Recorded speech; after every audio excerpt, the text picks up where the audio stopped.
इस वीडियो में हम सीखेंगे कुछ नई इंग्लिश वोकैबुलरी यानी कि इंग्लिश के कुछ नए वर्ड्स, अल्फाज, मीनिंग्स, उनके मानी एंड सेंटेंसेस यानी उनके जुमले। तो चलिए मिलकर पढ़ना शुरू करते हैं। पहला लफ्ज़ है प्रिवेलिंग। प्रिवेलिंग मीनिंग एग्जिस्टिंग और स्प्रेडिंग। एग्जिस्टिंग मतलब जो चीज़ मौजूद हो और स्प्रेडिंग यानी फैल रही हो। तो मौजूदा या फिर फैलती हुई चीज़ को प्रिवेलिंग कहते हैं। अब हम प्रिवेलिंग को मज़ीद अच्छी तरह समझने के लिए इसका इस्तेमाल एक जुमले में करके देख लेते हैं। The people were scared of the prevailing disease in their town. The people लोग were थे scared खौफजदा या डरे हुए of the prevailing disease बढ़ती हुई या फिर फैलती हुई बीमारी से in their town उनके कस्बे में। The people were scared of the prevailing disease in their town यानी लोग अपने कस्बे में बढ़ती हुई बीमारी की वजह से खौफजदा थे। अगला लफ्ज़ है summoned। summoned मीनिंग called यानी बुलाया गया। summon का इस्तेमाल एक जुमले में करके देख लेते हैं। Ali summoned the waiter for the bill. Ali summoned Ali ने बुलाया the waiter होटल में जो खाना वगैरह पेश करते हैं उनको वेटर कहा जाता है। उर्दू में वेटर के लिए बैरे का लफ्ज़ भी इस्तेमाल होता है for the bill बिल के लिए। Ali summoned the waiter for the bill Ali ने बैरे को बिल के लिए बुलाया। अगला लफ्ज़ है worn out। worn out meaning old and damaged। old पुरानी and और damaged खराब। तो worn out कहते हैं किसी ऐसी चीज़ को जो कि बहुत ज़्यादा पुरानी होती है और बहुत ज़्यादा इस्तेमाल की वजह से ख़राब हो चुकी होती है। अब हम जानेंगे कि worn out को जुमले में किस तरह से इस्तेमाल किया जा सकता है। मिलकर सेंटेंस पढ़ेंगे। He changed his car's worn out tires. He changed उसने बदल दिए या तब्दील कर दिए his उसके cars कार कहते हैं गाड़ी को और यहाँ पे कार के साथ एपोस्ट्रोफी एस का इस्तेमाल हुआ है जिसका मतलब बन जाता है गाड़ी के। worn out यानी पुराने और ख़राब टायर्स पहिए। He changed his car's worn out tires यानी उसने अपनी गाड़ी के पुराने और ख़राब टायर्स बदल दिए।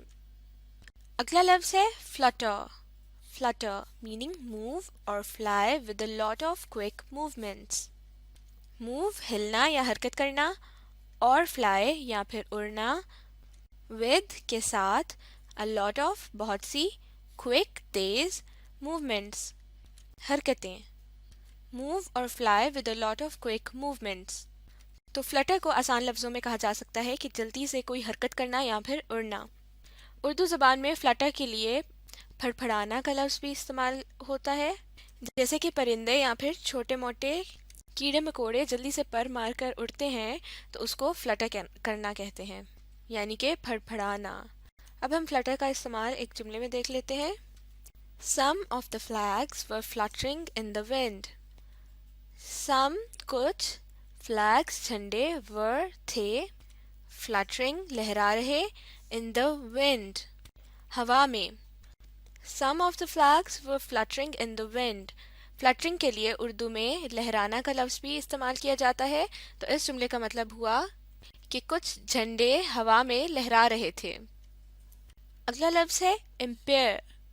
impair मीनिंग weaken और damage something।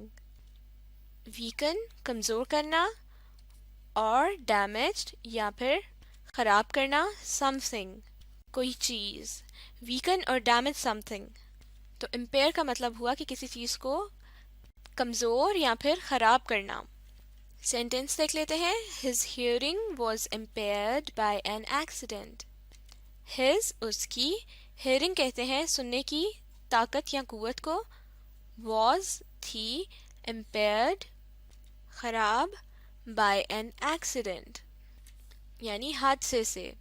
His hearing was impaired by an accident यानी हादसे की वजह से उसकी कुव्वत समात या फिर सुनने की ताकत खराब हो गई थी। अगला लफ्ज़ है sighted। sighted, इसमें जी साइलेंट होता है तो इसको हम sighted पढ़ेंगे, मीनिंग seen और visible, यानी देखा गया या फिर नज़र आया। अब हम sighted का इस्तेमाल एक सेंटेंस में करके देख लेते हैं। Everyone prayed when the Ramadan moon was sighted. Everyone, हर कोई, prayed, दुआ की, when, जब, the Ramadan moon, यानी रमज़ान का चांद, was, था, sighted, देखा गया।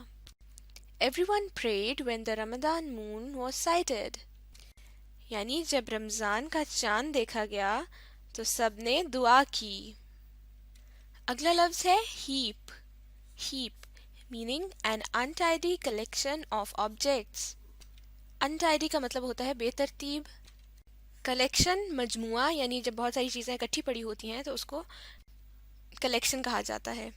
of objects, चीज़ों की। an untidy collection of objects, यानी जब बहुत सारी चीज़ें एक बेतरतीब अंदाज में पड़ी होती हैं तो उनको heap कहा जाता है। heap के लिए उर्दू में ढेर का लफ्ज़ भी इस्तेमाल किया जा सकता है। सेंटेंस देखेंगे।